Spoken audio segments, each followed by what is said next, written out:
Though many frightening predictions have already come to pass with shocking accuracy, this next prediction was so unprecedented it stopped people dead in their tracks.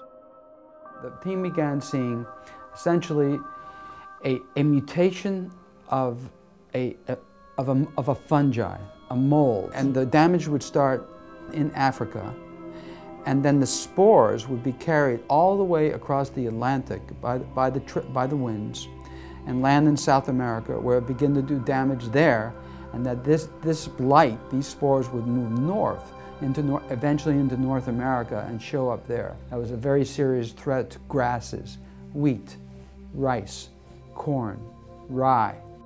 This wheat blight, or crop fungus, was foreseen by remote viewers years in advance. Major Ed Dames described it as a rust-like fungus that would mutate and attack large areas of crops.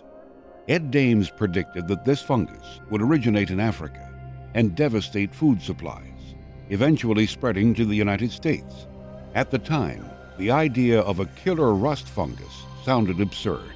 Most ignored this warning, and some even painted Major Dames as a radical alarmist.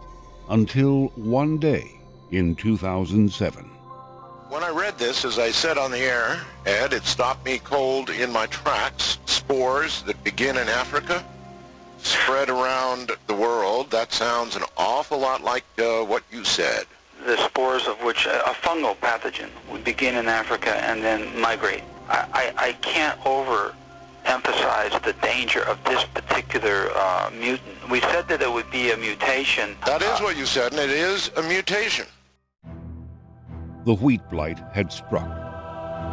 According to official researchers, the disease is technically referred to as UG99, a virulent strain of a stem rust fungus that scientists first discovered in Uganda, Africa. Farmers everywhere have grown wheat varieties that resist stem rust, but UG99 has now evolved, and almost no wheat crop anywhere can resist it.